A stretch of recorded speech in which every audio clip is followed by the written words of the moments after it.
You will hear a number of different recordings, and you'll have to answer questions on what you hear. There will be time for you to read the instructions and questions, and you'll have a chance to check your work. All the recordings will be played once only. The test is in 4 sections. At the end of the test, you will be given 10 minutes to transfer your answers to an answer sheet.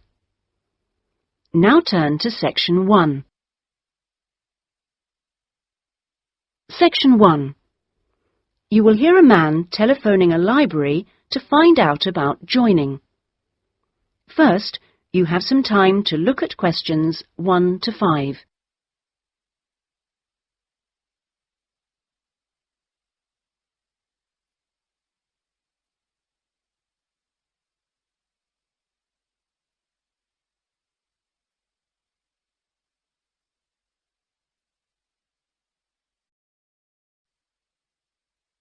Now we shall begin. You should answer the questions as you listen, because you will not hear the recording a second time. Listen carefully and answer questions 1 to 5. Good morning, North College Library. How can I help you? I was wondering if it was possible to join the library. Are you a student at North College? No, I'm not, but someone told me it was possible to join even if I wasn't. That's right, it is. Are you over 18? That's our minimum joining age. Yes, I am. That's no problem then. Could you tell me what I have to do to join? Well, you'll need to come into the library and fill out some forms. You'll also need to bring 2 passport photos with you. We also need 2 documents for ID, so a driving license would be fine. I've got that. And what else? A credit card? No, it needs to have your address on it. Shall I bring a bank statement? Would that do? That'll be fine. Good. Does it cost anything to join? Well, it's free for students here, but otherwise it's £125 per year, or £25 if you've got a current student card from another college. I was at Westerly College until last year, but now I've got a job at Jefferson Steel Factory. It's more expensive than I thought. My local library is free. But you'll find they don't have the range of reference books or facilities which we buy for our students. That's why you have to pay to be an external member. I see. How many books can I borrow? We allow 12 items borrowed at any one time if you're a student, and that includes CDs, DVDs and videos. However, it's only 8 items for members of the public. Fine. And how long can I have them for? Well, you can have both fiction and reference books for 4 weeks, which isn't bad, really. And what happens if I return them late? Like all libraries, there's a fine system in place. The minimum fine is £1.50, but it can be much higher for some items, up to £5 per week. We'll give you a booklet with all the details when you join. You can always renew items, if they're not required by anyone else, by telephoning or logging onto our website. Before you hear the rest of the telephone call, you have some time to look at questions 6 to 10.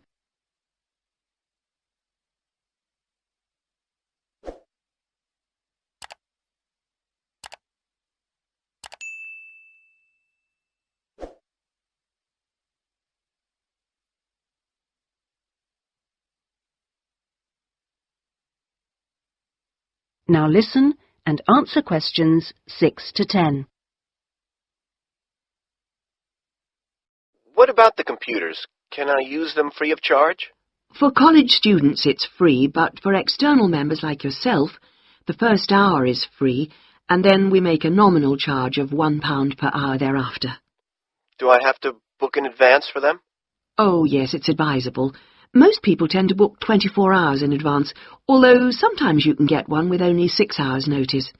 However, the earliest you can book a computer is 48 hours before you need it, and you can only book 1 hour at a time.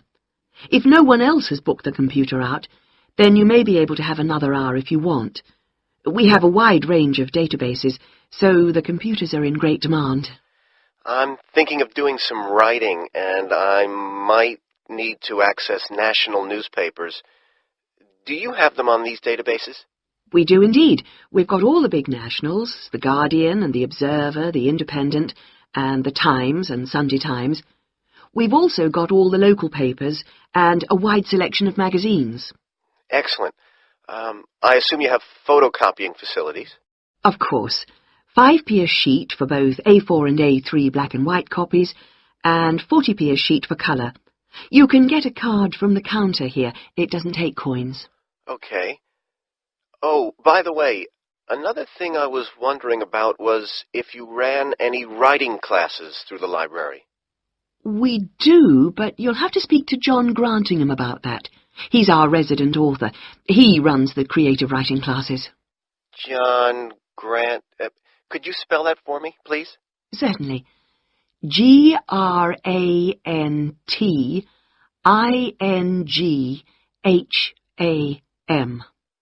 Are the classes here at the library?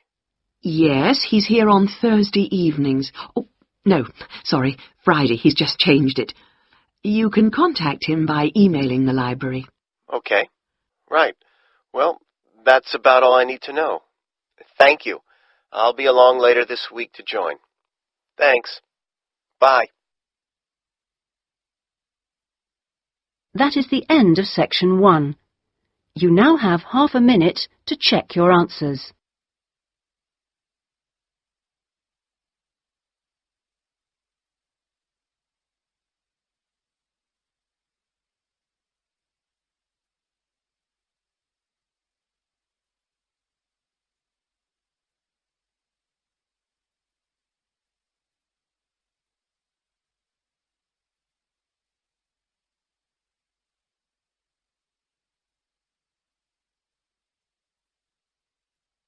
Now turn to section 2. Section 2. You will hear a man called Dan Pearman talking on the radio about Pedal Power, a UK charity which sends bicycles to people in developing countries. First, you have some time to look at questions 11 to 15.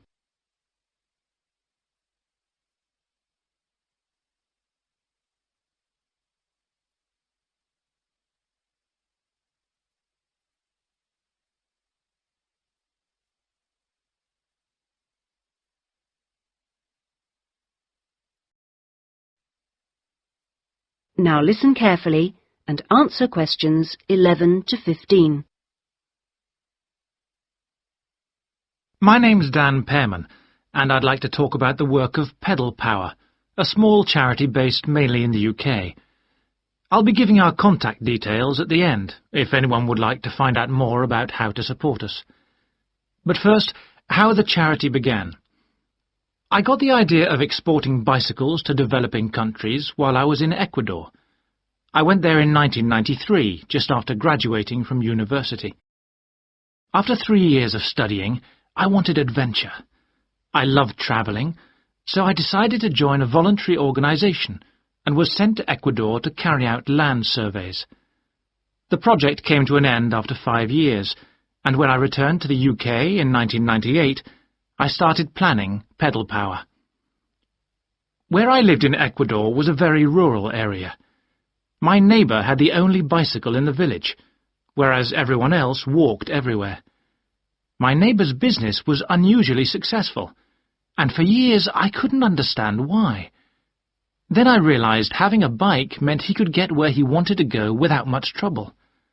Other local carpenters could only accept jobs in a 3-kilometre radius, so no matter how skilled they were, they could never do as many jobs as my neighbour.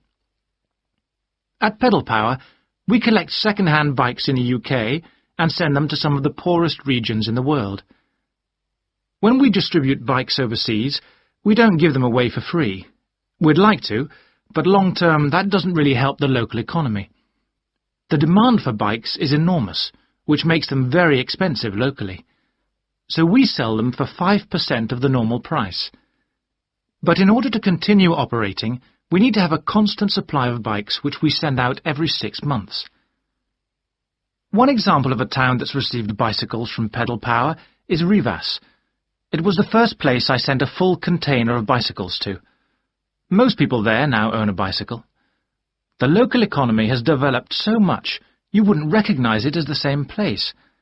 In fact, there are more bikes than on the streets of Amsterdam, if you've ever been there. But Pedal Power still needs your help. You may have read about some of our recent problems in the British media. In August 2000, we simply ran out of money. We had containers of bikes ready to send, but no money to pay the bills. It was a terrible situation. We managed to ensure the bikes went out on time, but the other problems carried on for several months. Before you hear the rest of the talk, you have some time to look at questions 16 to 20.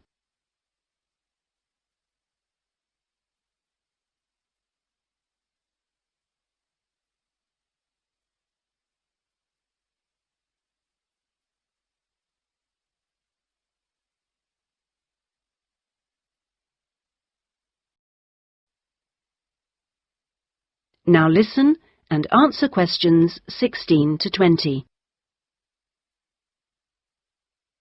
Fortunately, in October 2001, we won an Enterprise Award, which helped us enormously.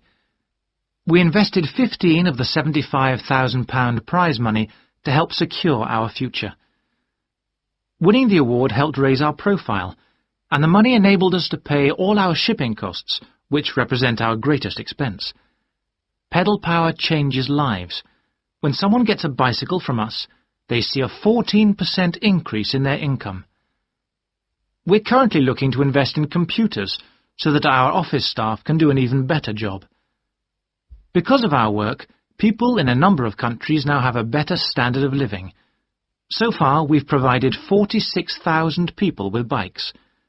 But we'd like to send more, at least 50,000 by the end of the year. Now, there are many ways in which you can support the work of Pedal Power, not just by taking a bike to a collection in your area. I should also like to say, if you do have a bike to donate, it doesn't matter what condition it's in. If we can't repair it, we'll strip it down for spare parts. Of course, to do that we always need tools, which are expensive to buy, so we welcome any that you can give. Also, you could help by contacting the voluntary staff at our offices. They'll be able to suggest activities you could organise to bring in funds for us. People do all kinds of things, including, of course, sponsored bike rides. Also, we're always interested to hear of other places that would benefit from receiving a consignment of bikes, and welcome suggestions from people who've been to developing regions on their travels. We hope that by talking on radio programmes like this, we will be able to raise public awareness, which will lead to government organisations also giving us regular financial support, something that we really need. If you'd like some more information about where to donate an old bicycle or offer help in other ways, please contact us on 019. That is the end of section 2. You now have half a minute to check your answers.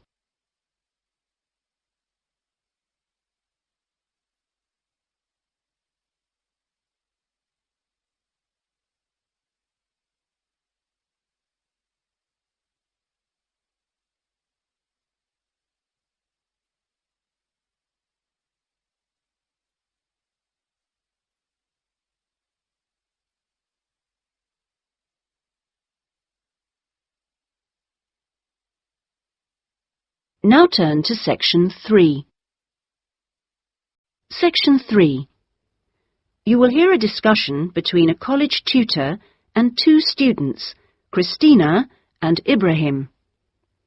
First, you have some time to look at questions 21 to 26.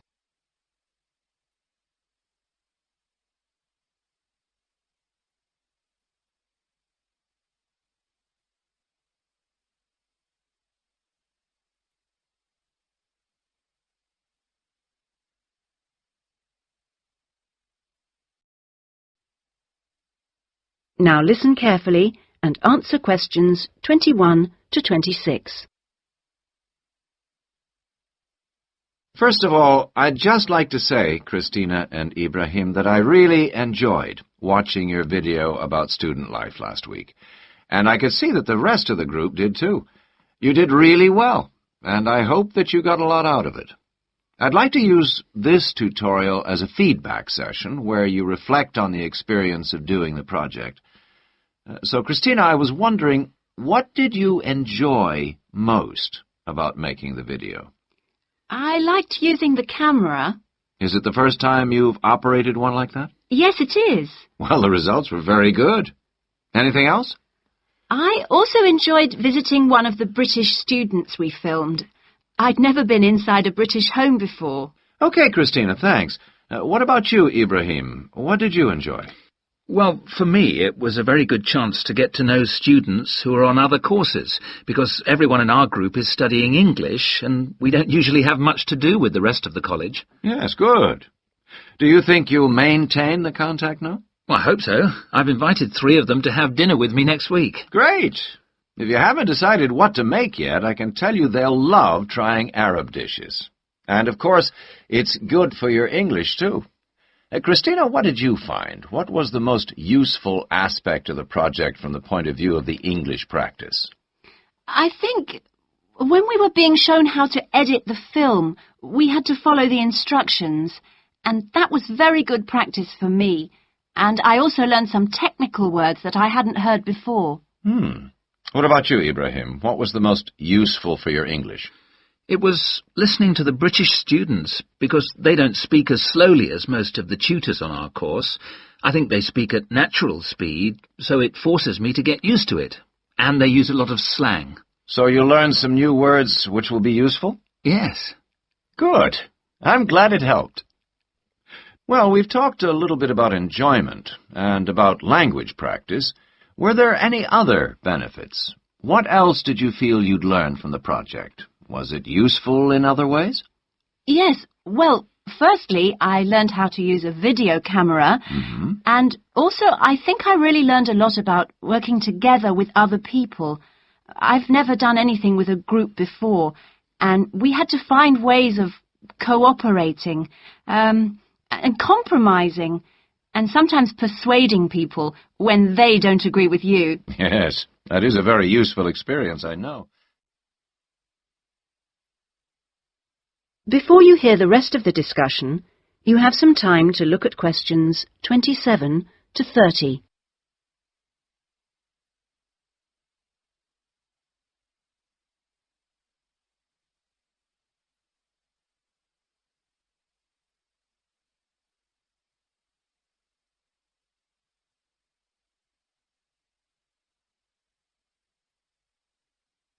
Now listen and answer questions 27 to 30.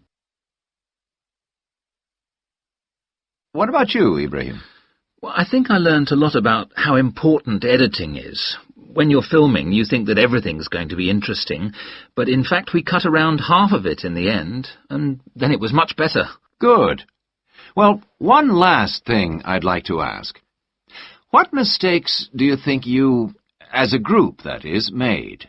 I mean, to put it another way, if you had to do it all over again, is there anything you'd do differently? We didn't plan very well.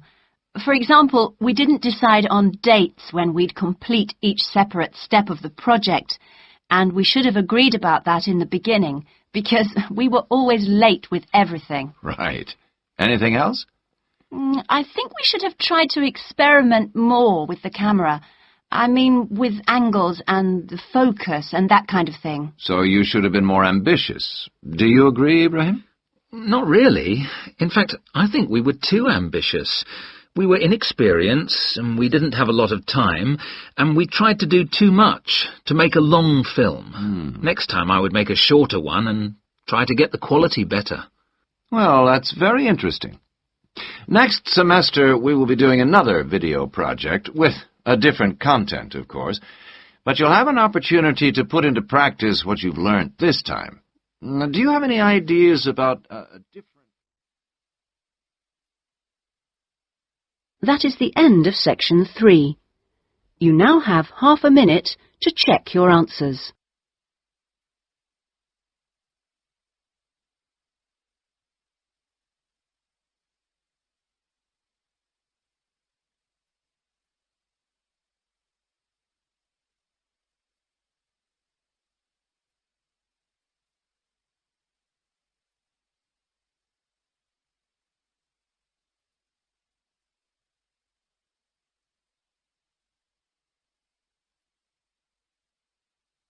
Now turn to Section 4. Section 4. You will hear a talk about scientific research in the continent of Antarctica. First, you have some time to look at questions 31 to 40.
Now listen carefully and answer questions 31 to 40.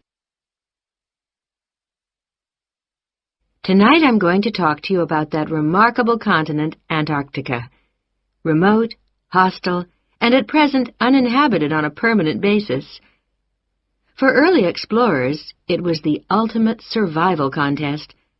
For researchers like me, it remains a place of great intellectual challenge, while for the modern tourist, it's simply a wilderness of great beauty. First, some facts and figures. Antarctica is a place of extremes, the highest, coldest, and windiest continent, and over 58 times the size of the UK. The ice cap contains almost 70% of the world's fresh water and 90% of its ice.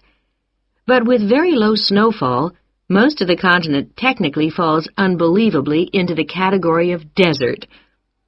Huge icebergs break off the continent each year, while in winter, half the surrounding ocean freezes over, which means its size almost doubles. Research and exploration has been going on in Antarctica for more than 200 years and has involved scientists from many different countries who work together on research stations. Here, science and technical support have been integrated in a very cost-effective way. Our Antarctic research program has several summers-only stations and 2 all-year-round ones. I was based on one of the all-year-round ones. The research stations are really self-contained communities of about 20 people. There's living and working space, a kitchen with a huge food store, a small hospital, and a well-equipped gym to ensure everyone keeps fit in their spare time. The station generates its own electricity and communicates with the outside world using a satellite link. Our station, 01, had some special features. It wasn't built on land, but on an ice shelf, hundreds of meters thick. Supplies were brought to us on large sledges from a ship 15 kilometers away at the ice edge.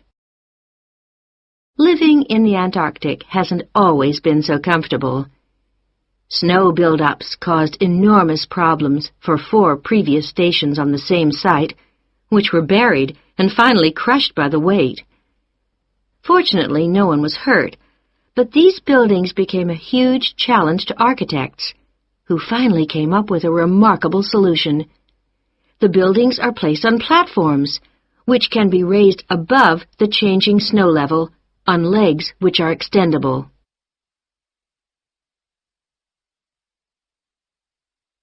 Food is one of the most important aspects of survival in a polar climate. People living there need to obtain a lot more energy from their food, both to keep warm and to undertake heavy physical work. Maybe you know that an adult in the UK will probably need about 1,700 kilocalories a day on average. Someone in Antarctica will need about 3,500, just over double. This energy is provided by foods which are high in carbohydrate and fat. Rations for fieldwork present an additional problem. They need to provide maximum energy, but they must also be compact and light for easy transport. Special boxes are prepared, each containing enough food for one person for 20 days. You may be familiar with coffee processed by freeze-drying, which preserves the quality of the food product while making a large saving in weight. Well, this type of presentation is ideal in our situation. It wasn't available to earlier polar explorers whose diet was commonly insufficient for their health. I think that being at the cutting edge of science has a special appeal for everyone working in Antarctica, in whatever capacity. As a marine biologist, my own research was fascinating, but it's perhaps climate change research that is the most crucial field of study. Within this general field, surveying changes in the volume and stability of the ice cap is vital, since these may have profound effects on world sea levels and on ocean currents. A second important area is monitoring the size of the hole in the ozone layer above Antarctica, since this is an indicator of global ultraviolet radiation levels. Thirdly, bubbles in the ice sheet itself provide an index of pollution, because frozen inside them are samples of previous atmospheres over the past 500,000 years, and these provide us with evidence for the effects of such human activities as agriculture and industry.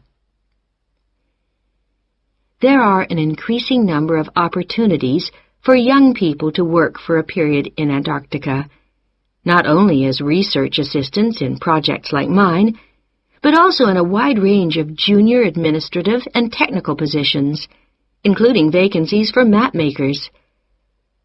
I hope that the insights I've provided will encourage you to take up these opportunities in this fascinating continent. That is the end of Section 4. You now have half a minute to check your answers.